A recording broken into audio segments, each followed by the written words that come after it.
سورہ مریم یہ ایک ہی سورہ ایسی ہے جو کسی خاتون کے نام سے آئی ہے۔ پورے قرآن پاک میں حضرت مریم سلام اللہ علیہا رضی اللہ عنہا کا تذکرہ کثرت سے آیا ہے۔ دنیا کی سب سے پاکیزہ خواتین میں سے ان کا شمار ہے۔ حضرت بی بی مریم کی ولادت کا واقعہ میں تیسرے پارے کی تفسیر میں سورہ آل عمران میں عرض کیا تھا کہ ان کے ماں باپ نے منت کی تھی، ان کے حضرت بی بی مریم کی ماں حنا اور ان کے والد عمران، انہوں نے منت کی تھی کہ اگر بیٹا ہوگا تو بیت المقدس میں وقف کریں گے۔ پھر وہ بیٹی پیدا ہوئی، پھر بھی انہوں نے بیت المقدس میں وقف کیا، اور جب حضرت بی بی مریم کچھ جوان ہوئیں تو ایسا ہوا کہ اللہ کریم کے حکم سے جبرائیل امین علیہ السلام آئے اور آ کر کے ان سے کہا کہ میں تمہیں ایک بیٹا دینے کے لیے آیا ہوں۔ تو حضرت بی بی مریم گھبرائیں، کہا انی اعوذ بالرحمن منک ان کنت تقیا، اگر تو نیک آدمی ہے تو دور ہو جا، میں اللہ کی پناہ مانگتی ہوں تجھ سے، مجھے آج تک کوئی مرد نے چھوا تک نہیں ہے۔ تو پھر حضرت جبرائیل نے کہا انما انا رسول ربک لاہب لک غلاما زکیا، میں تو تیرے رب کا فرشتہ ہوں، تیرے رب کا قاصد ہوں، بھیجا ہوا ہوں، اور تجھے ایک بیٹا دینے کے لیے آیا ہوں۔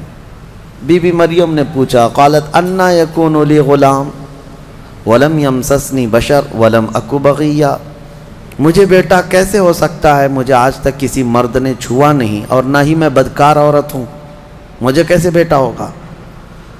قال کذالک، جبرائیل امین نے کہا ایسے ہی اللہ چاہتا ہے۔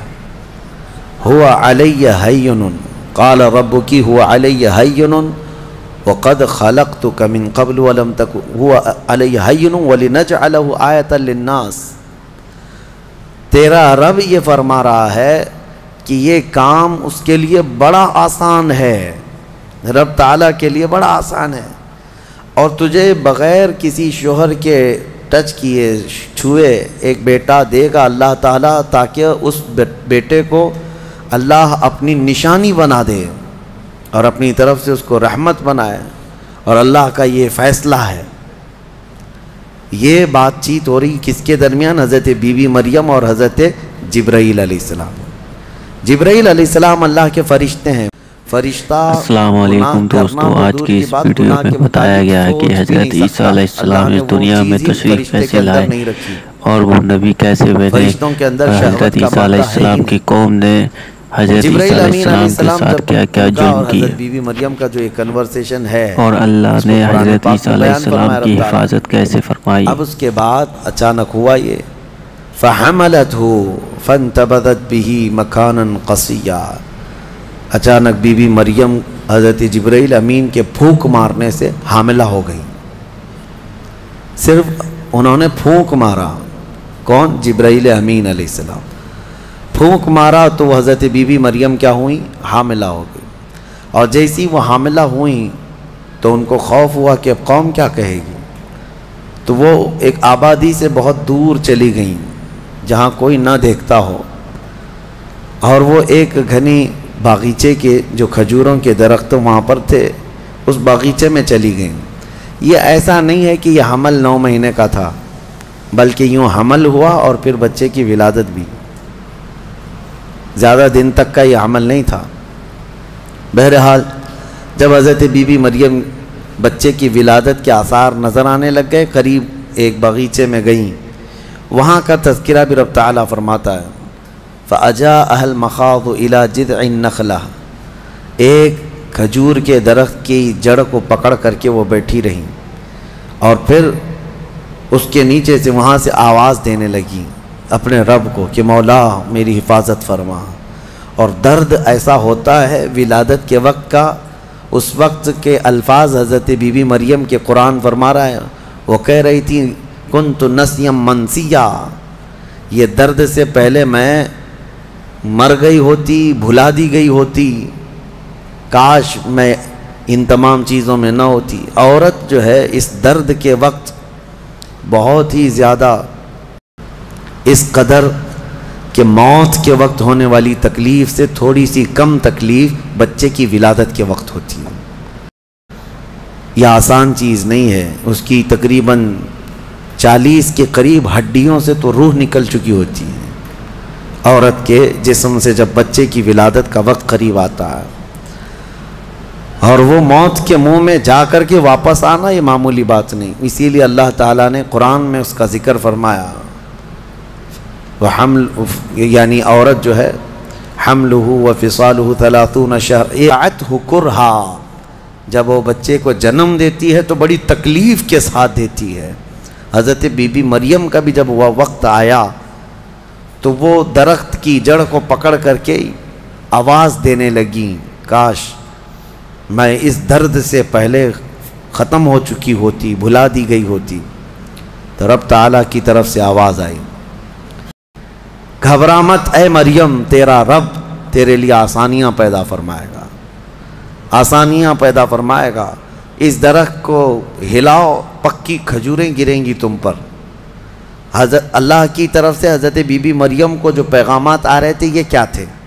یہاں پر بھی میں بتا دوں، اللہ تعالیٰ اپنے بندوں کو جو پیغامات دیتا ہے اس کے 3 طریقے۔ ایک وحی ہے جو نبیوں کو دی جاتی ہے، یعنی وہ وحی ہے، اس کو وحی کہتے ہیں، جو اللہ تعالیٰ کا پیغام نبی کو آئے۔ وحی کے بھی کئی طریقے ہیں، ڈائریکٹ اللہ تعالیٰ سے وہ کلام کر لیں یا کسی فرشتے کے ذریعے سے کر لیں، جیسے جبرائیل امین علیہ السلام جو لے کر کے آتے تھے اور نبیوں کو پہنچاتے تھے، یہ بھی کیا ہے، اس کو کیا کہتے ہیں، وحی، وحی ہے۔ اور اللہ کے ولیوں کو جو پیغامات اللہ کی طرف سے ملتے ہیں، اس میں فرشتہ تو نہیں آتا، لیکن اللہ تعالیٰ ان کو کچھ باتوں کی ہدایت دل میں ڈالتا ہے یا ان کے ذہن میں، دماغ میں وہ چیزیں اچانک اترتی ہیں، اس کو کہتے ہیں الہام۔ یہ وحی نہیں ہے، یہ کیا ہے، الہام۔ اور عام مومنین کے دلوں میں بھی اللہ ہدایت ڈالتا ہے، آپ کو خود بھی کچھ چیزیں سمجھ میں آ جاتی ہیں، یہ صحیح ہے، یہ غلط ہے اللہ کی دی ہوئی ہدایت، لیکن اگر وہ نبی کو ہو تو وحی ہے، ولی کو ہو تو الہام ہے، عام مومنین کو ہو تو القاء ہے۔ اور کچھ کافروں کو بھی ہوتی ہے، کافروں کو جو چیزیں معلوم ہوتی ہیں اس کو استدراج کہتے ہیں، یعنی وہ بھی کچھ چیزیں معلوم کر لیتا ہے۔ حضرت بی بی مریم کو یہ الہام اللہ کی طرف سے تھا، اللہ تبارک و تعالیٰ نے ان کو فرمایا کہ درخت کی یہ جڑ کو ہلاؤ، پکی کھجوریں گریں گی۔ کھجوریں گریں تو اللہ کا حکم ہوا، فکلی وشربی وقری عینا، کھاؤ پیو اور اپنی آنکھیں ٹھنڈی کرو۔ درد زہ اس کو کہتے ہیں، بچے کی ولادت کے وقت ہونے والا درد۔ قرآن کے اعتبار سے اس درد کے وقت عورت کو کھجور کھانا چاہیے، کھجور سے افاقہ ہوگا، کیونکہ قرآن میں اللہ نے بی بی مریم کو یہ عطا فرمایا۔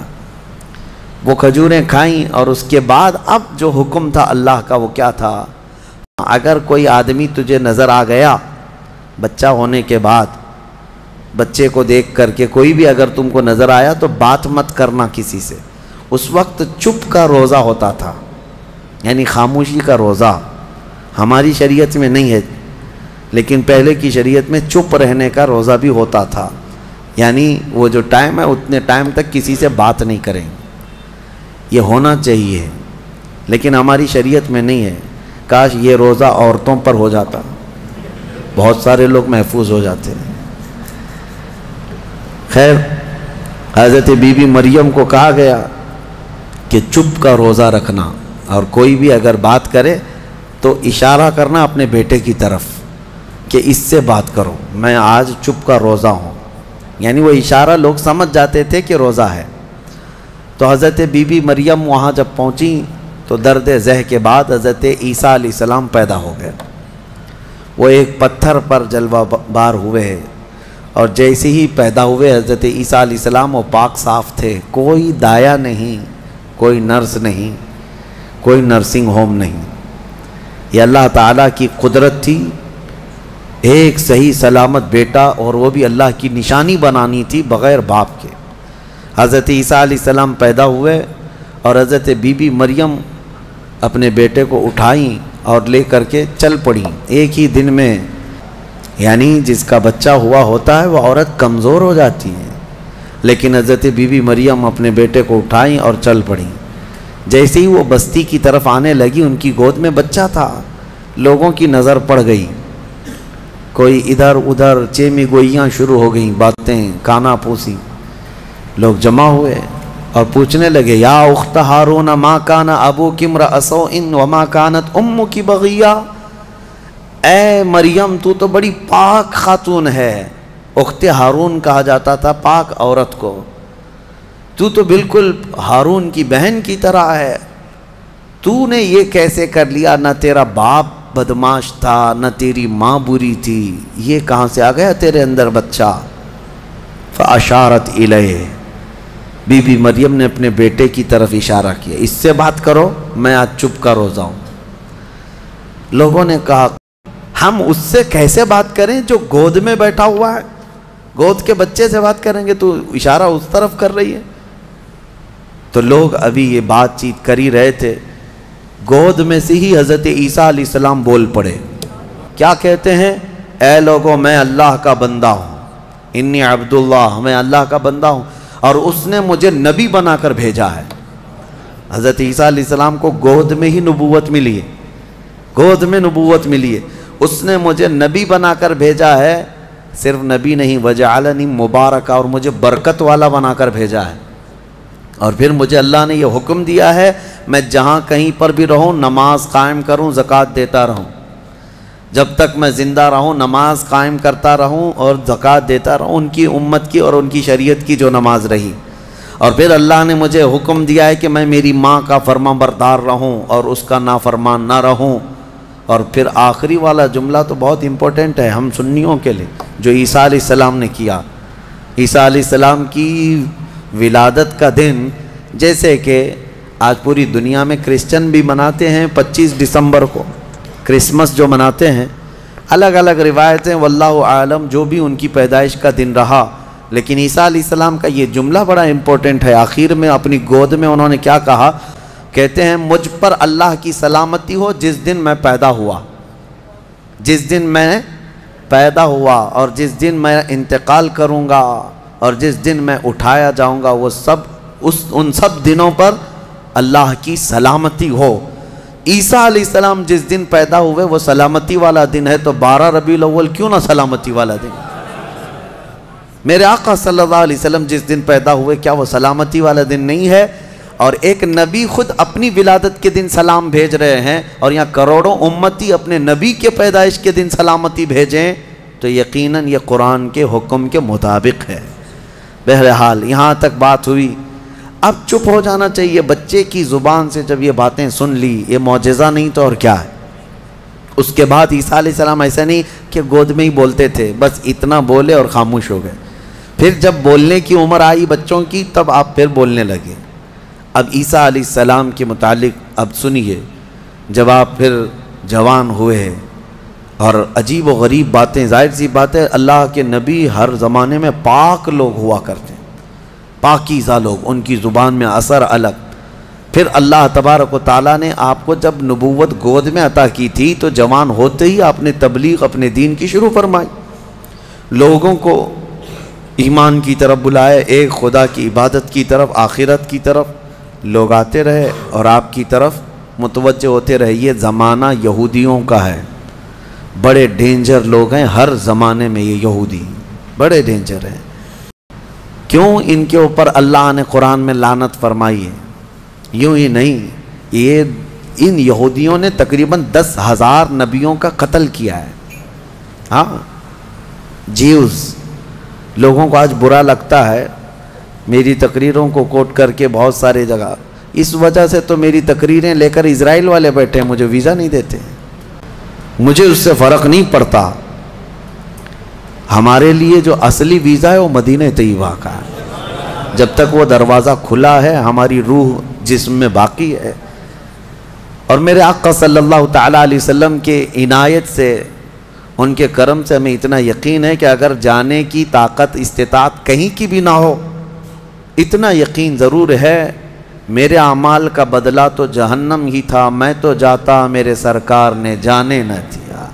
جب وہ جائیں گے اپنے غلاموں کو ساتھ لے کر جنت میں جائیں گے انشاءاللہ۔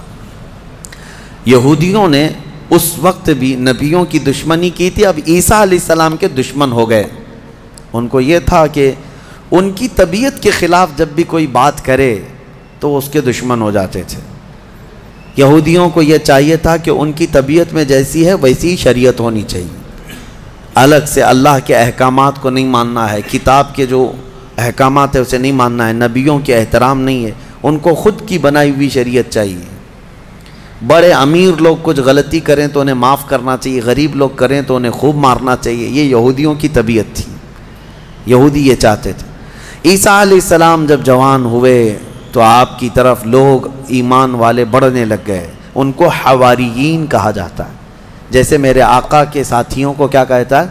صحابہ اکرام، صحابہ، اور حضرت عیسیٰ علیہ السلام کے جو ساتھی صحابی تھے ان کو حواری کہا جاتا ہے۔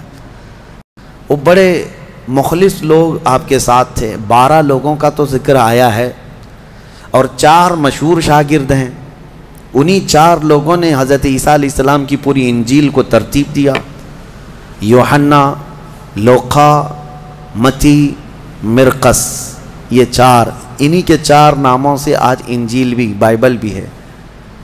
تو بائبل یوحنا کو آج جان کہا جاتا ہے، یوحنا کو یہ بدل کر کے جان کہتے ہیں، متی جو ہے ان کو میتھیو کہتے ہیں، اور مرقس کو غالباً کچھ اور نام، مرکری و کچھ نام دیتے ہیں۔ اور یہ تمام جو عربی نام تھے یا عبرانی نام تھے اس زمانے کے، یہ عیسیٰ علیہ السلام کے 4 مشہور شاگرد ہوئے۔ اب عیسیٰ علیہ السلام کے معجزے میں آپ کو بتاؤں، اللہ تعالیٰ نے 3 معجزے آپ کو دیے تھے عیسیٰ علیہ السلام کے، 3 معجزے مشہور ہیں۔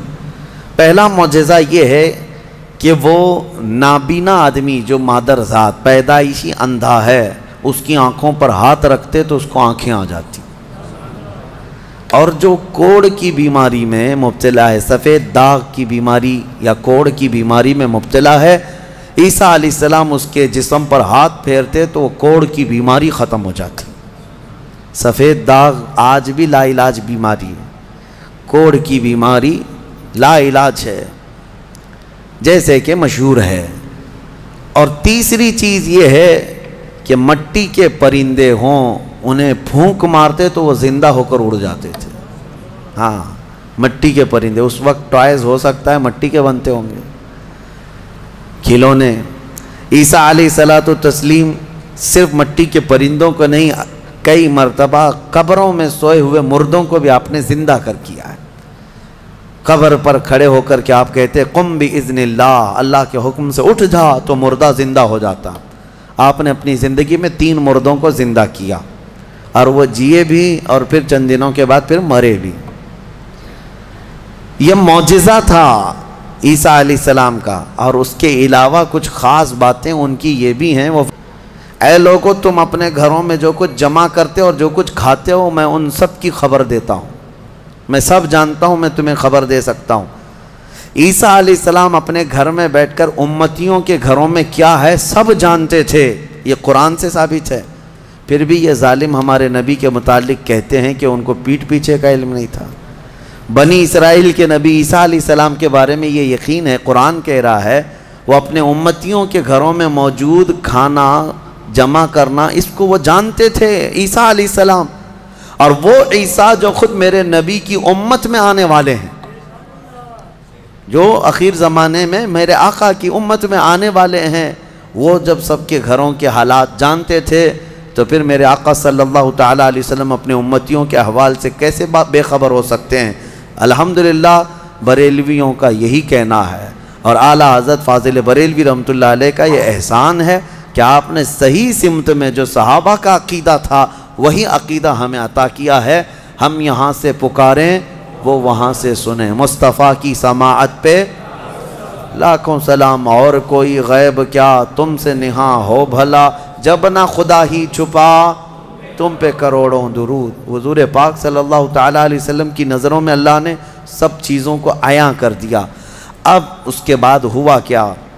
یہ یہودی ظالم عیسیٰ علیہ السلام کے دشمن ہو گئے، کیونکہ آپ کا دین پھیلتا جا رہا تھا، عیسائی بڑھتے جا رہے تھے۔ عیسائیوں کی جب تعداد بڑھ گئی تو یہودیوں کو خطرہ ہونے لگ گیا کہ یہ اب پوری کی پوری حکومت ان کے ہاتھ میں چلی جائے گی جو برسوں سے ہم لے کر چل رہے ہیں. تو انہوں نے حضرت عیسیٰ علیہ السلام کو مارنے کا پلان بنایا. جیسے پہلے نبیوں کو مارتے تھے پھر انہوں نے مارنے. آج آپ کو یہ لگ رہا ہوگا کہ عیسائی اور یہودی مل چکے ہیں، یہ جھوٹی ملاقاتیں ہیں ان کی. یہ صرف اور صرف اسلام کی دشمنی میں دونوں اپنی جنگوں کو ٹھنڈی رکھے ہیں، ورنہ ہر زمانے میں سب سے زیادہ خطرناک لڑائیاں عیسائیوں کی اور یہودیوں کی ہوئی. قرآن نے بھی کہا ہے. ابھی اگر میں کہوں تو لوگوں کو عجیب سا محسوس ہوگا. ہٹلر کا ظلم کیا تھا؟ یہودیوں کے خلاف تھا. اور بیت المقدس میں ہرکیولس جس کو ہرقل کہا جاتا ہے، اس نے تو توڑ کر کے اینٹ سے اینٹ بجا کے رکھ دیا تھا. ٹائٹس ایک بادشاہ گزرا عیسائیوں کا، اس نے تو پورے یہودیوں کو ختم کر رکھا تھا، خون سے نہلا دیا تھا پوری زمین کو. بہت مرتبہ ان کی لڑائیاں ہوئی، اور جب یہودی پاور میں آتے عیسائیوں کو مارتے تھے. یہ جنگیں تو چلتی رہی ہیں کتنے سالوں تک. وجہ بھی ہے جنگوں کی کہ انہوں نے شروع کیا، یہودیوں نے عیسائیوں کو برباد کرنے کے لیے. انہوں نے پہلے کیا کیا؟ ان میں گھس کر کے ان کے عقیدے کو چینج کیا. پہلے عیسائی ایمان والے تھے، عیسیٰ علیہ السلام پر ایمان رکھتے، اور عیسیٰ علیہ السلام کو اللہ کا بیٹا نہیں، اللہ کا رسول مانتے تھے. اللہ کے رسول ہیں وہ. یہودیوں نے انہیں گمراہ کیا، پادری بنا بنا کر کے ان میں گھسا دیا کہ وہ پادری ایسے چرچوں میں گئے جہاں جا کر کے انہوں نے بائبل کو اپنے انداز سے شرح لکھنا شروع کیا کہ اس کا مطلب یہ ہے، اس کا مطلب یہ ہے، اور پھر بعد والی جنریشن نے اس کا عقیدہ بنا لیا. یہ یہودی اسی طرح سے ہماری امت میں بھی گھس گھس کر کے فرقے بنا ہے. ان کا کام یہ ہے ہر زمانے میں. عیسیٰ علیہ السلام کو قتل کرنے کا منصوبہ بنایا اور ان کے گھر کے اطراف جمع ہو گئے. عیسیٰ علیہ السلام کو اللہ تعالیٰ نے وحی کے ذریعے بتا دیا کہ تمہارے دشمن تمہارے قتل کے در پہ ہیں. عیسیٰ علیہ السلام اپنے حواریین سے رات میں ملاقات کرتے ہیں، ان کو دین کے ساری باتیں پیش کرتے ہیں، اور جو انجیل تھی جس کو یہ بائبل کہتے ہیں وہ سب اپنے شاگردوں میں تقسیم کر دیا، اور سب کو الگ الگ جگہ جانے کا حکم دیا کہ تم فلاں جگہ چلے جاؤ، تم فلاں جگہ چلے جاؤ، تم فلاں جگہ چلے جاؤ. اور پھر سب کو یہ اپنی آخری وصیت میں کہا میں اللہ کے حضور جا رہا ہوں. یہ ان کے آخری پیغامات تھے اپنے شاگردوں کو، اپنے صحابہ کو، اپنے حواریین کو کہا. ان کے حواریین سب چلے گئے، عیسیٰ علیہ السلام اکیلے تھے گھر میں. اب یہودیوں نے ان کے گھر کا گھیراؤ کر لیا. یہ قرآن سے جو بات ثابت ہے وہ میں بتا رہا ہوں، یہ آج تک عیسائیوں کو بھی ان کی کتابوں میں نہیں ملی بات. ان کو اس چیز کا علم نہیں ہے، لیکن قرآن میں ہے. کیونکہ عیسیٰ علیہ السلام گھر میں تھے، اس کے بعد عیسائیوں کو کہاں سے پتہ چلے گا کیا ہوا تھا. عیسیٰ علیہ السلام کے جو حواریین تھے وہ بھی دور چلے گئے تھے. گھر میں کیا ہوا کسی کو نہیں معلوم. ہوا یہ کہ یہودی قتل کرنے کے لیے آئے اور اپنے ایک بندے کو، اپنے ایک قاصد کو گھر میں بھیجا، جاؤ دیکھو عیسیٰ ہیں کہ نہیں. وہ اندر آیا دیکھنے کے لیے. عیسیٰ علیہ السلام تلاوت میں مشغول تھے. اسی وقت قرآن میں اللہ فرماتا ہے ہم نے عیسیٰ علیہ السلام کو اللہ نے آسمانوں پر اٹھا لیا. عیسیٰ علیہ السلام کو آسمانوں پر اٹھا لیا گیا، اور جو اندر آیا تھا اس کو عیسیٰ علیہ السلام کی شکل دے دیا اللہ نے. اور وہ بھی پوری شکل نہیں، آدھی شکل. اوپر سے وہ عیسیٰ علیہ السلام کی شباہت کا دکھتا تھا. وہ اندر ڈھونڈ ہی رہا ہے. بہت لمبا ٹائم ہو گیا.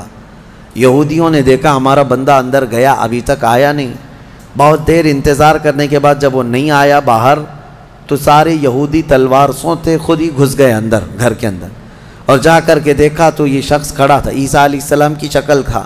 پکڑ کر کے لائے اسی کو کہ عیسیٰ مل گیا، عیسیٰ مل گیا. وہ جوش میں تھے، لا کر کے سولی پر چڑھا دیا اپنے ہی بندے کو. اس کو سولی پر، سلیب پر چڑھا دیا اور قتل کر دیا. وہ پھانسی پر بیچارہ چڑھ گیا. اس کے بعد ان کی دماغ میں یہ بات آئی، اب کھوپڑی کھلی کہ ہمارا بندہ کہاں گیا، جس کو ہم نے گھر میں چیک کرنے کے لیے بھیجا تھا وہ کہاں گیا.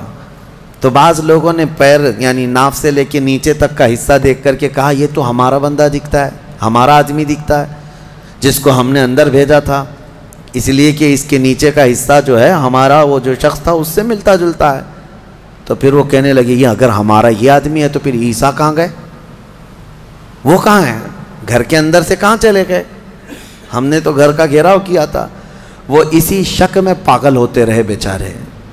یہ اگر عیسیٰ ہے تو ہمارا شخص کہاں ہے, اگر یہ ہمارا شخص ہے تو عیسیٰ کہاں ہے. اور زبردستی کسی کو پھانسی دے دیا, پھانسی پر چڑھایا اور اعلان بھی کر دیا سب کو کہ ہم نے عیسیٰ علیہ السلام کو پھانسی دے دیا. بیچارے یہ عیسائی نادان لوگ یہودیوں کی بات پر مان بھی گئے کہ ہاں ہمارے عیسیٰ جو ہے صلیب پر چڑھ گئے, صلیب پر چڑھ گئے. ہمارا عقیدہ یہ ہے کہ عیسیٰ علیہ السلام زندہ ہیں اور ان کو آسمانوں پر اٹھایا گیا ہے اور وہ آئیں گے واپس. اب یہاں بات یہ ہے کہ عیسائی سارے بھی جو ہے صلیب کے قائل نہیں تھے. یہ تو بہت زمانے کے بعد یہ سب آیا, یہ جو صلیب کا جو نشان ہے, پلس کا جو نشان ہے, یہ نشان جو ہے بہت دنوں کے بعد ان کا آیا اور اس پر پھر وہ لٹکا بھی دیتے ہیں. عیسائیوں میں بھی الگ الگ فرقے ہوئے, آرتھوڈکس ہے, کیتھولک ہے, اور پھر کئی فرقے ایسے ہیں جن میں پرانے زمانے کے عقائد پر وہ لوگ قائم رہے کہ اللہ کی وہ نبی ہیں, بیٹا نہیں ہے. بہرحال ان میں فرقے پیدا کرنے والے یہودی ہیں. اب میں یہاں پر ایک بات کہہ کر اپنی گفتگو کو سمیٹتا ہوں کہ یہ واقعہ ہو کر 550 سال گزر گئے تھے. عیسائی یہودی لڑتے تھے, مرتے تھے. 570 سال گزر گئے عیسیٰ علیہ السلام کے آسمانوں پر اٹھائے جانے کے بعد. تب مکہ مکرمہ میں محمد الرسول اللہ تشریف لائے, میرے آقا تشریف لائے. اور پھر جب آپ نے نبوت کا اعلان فرمایا اور قرآن اترنے لگا تو اللہ نے قرآن کی آیتوں میں 550 سال سے جو مسئلہ لٹیگیشن کا شکار تھا, کیوں سمجھ لیں جو پراپرٹی کسی کے حل میں نہیں ہوتی ہے, اس طرح کا مسئلہ تھا کہ کوئی حل نہیں کر پاتا کہ آخر ہوا کیا تھا. یہ اسلام کا احسان ہے یہ عیسائیوں پر بھی کہ قرآن نے بتایا کہ عیسیٰ علیہ السلام صلیب پر نہیں گئے بلکہ آسمانوں پر اٹھائے گئے. اور دوسری بات, عیسائیوں پر ایک بڑا احسان قرآن کا یہ بھی ہے کہ یہودی ہمیشہ بی بی مریم کو گالیاں دیتے رہے. یہودی ہمیشہ الزام لگاتے رہے کہ مریم کے ہاں بغیر باپ کے بیٹا پیدا ہو گیا, غلط عورت تھی, نعوذ باللہ معاذ اللہ. یہودی گالیاں دیتے رہے اور عیسائی صفائی دیتے رہے. لیکن یہ احسان ہے قرآن کا ان پر بھی کہ بی بی مریم کے ساتھ کیا ہوا تھا, یہ پوری تفصیل اللہ نے قرآن میں بتائی. عیسائیوں کو تو یہ چاہیے کہ قرآن کا احسان ہمیشہ ماننا چاہیے. بی بی مریم کی طہارت قرآن نے بتائی ہے. بہرحال لوگوں کو ایسا لگتا ہوگا کہ ہم ایک دوسرے کے دھرم کے خلاف ہوتے ہیں. آپ یہاں آ کر کے دیکھیں کرسچینٹی کے اندر جو کچھ بھی آج تبدیلی ہے ہم اس کے قائل نہیں ہیں, لیکن عیسیٰ علیہ السلام اور حضرت بی بی مریم کے لیے ہم اپنی گردنیں ہمیشہ اسی طرح احترام میں جھکاتے ہیں, کیونکہ میرے نبی نے فرمایا کہ وہ اللہ کے نبی تھے. اب ایک اور بڑا ان کا جو گمراہی کا عقیدہ ہوا, کیا وہ ٹرائنیٹی کا عقیدہ, تثلیث جس کو کہتے ہیں, 3 خدا ماننا. کہتے ہیں ہے ایک ہی لیکن 3 حصے. یہی تو ہندو بھی کرتے ہیں, ہے ایک ہی ہے باقی اوتار ہیں سب. اسی طرح عیسائیوں میں شرک آ گیا. کیسے؟ وہ کہتے ہیں ایک خدا ہے, اس کو فادر کہتے ہیں, گاڈ فادر, وہ فادر ہے, اور بیٹا سن ہے, یعنی عیسیٰ علیہ السلام کو سن کہتے ہیں. اور پھر بی بی مریم میری ہے. ایک فرقہ یہ کہتا ہے کہ 3 ہیں, ایک فادر ہے, ایک سن ہے اور ایک میری ہے, یہ 3 ہیں. اور ایک فرقہ ہے 3 خدا مانتا ہے, اس میں ایک حضرت اللہ کو, دوسرے عیسیٰ کو اور تیسرے جبرائیل امین کو, روح القدس کو, یہ بھی خدا. اب ان سے کئی مرتبہ بحثیں بھی ہوئی, باتیں بھی ہوئی, تب یہ یہی کہتے ہیں ہے تو ایک ہی, اسی کا یہ حصہ ہے. اور آج ہم نے قرآن میں تلاوت کی ہے سورہ مریم کے اخیر میں اللہ نے فرمایا اللہ کو یہ زیب نہیں دیتا کہ وہ کسی کو بیٹا بنائے, کسی کو بیٹا بنائے. اب میں آپ کو منطق کے اعتبار سے بھی اگر بتاؤں, بیٹا جو ہوتا ہے وہ باپ کا وارث ہوتا ہے. اللہ پوری زمینوں آسمانوں سب کا مالک ہے, تو پھر بیٹے کو بھی وراثت میں وہی چیزیں ملنی چاہیے. اور بیٹا بھی برابر کا ہے تو خدا کا تصور کہاں رہا. خدا کا تصور کہاں رہا؟ خدا وہ ہے جس کے ساتھ ہم کسی کو شریک نہیں مانتے. اور پھر یہ بھی ہے کہ اگر اللہ کو بیٹا بنانا ہوتا تو اپنے حبیب کو بیٹا بناتا، لیکن اللہ تعالیٰ اس سے پاک ہے، منزہ ہے. لم یلد ولم یولد، ہمارا عقیدہ یہ ہے، نہ وہ کسی سے پیدا ہوا نہ اس سے کوئی پیدا ہوگا. انہیں اس عقیدے سے باز آنا چاہیے. لیکن ایک خوشخبری ہے کہ دنیا میں جتنے عیسائی کرسچن ہیں اور ہمارے چینل کو سبسکرائب ضرور کریں. عیسیٰ علیہ السلام جب دنیا میں آئیں گے تو روایات میں یہ ملتا ہے کہ وہ سب کے سب پھر ایمان لائیں گے انشاءاللہ. اور پھر ہر پرچم جو گھر سے لہرائے گا، جواب میں ہر جگہ گھر سے یہی آواز آئے گی، لبیک یا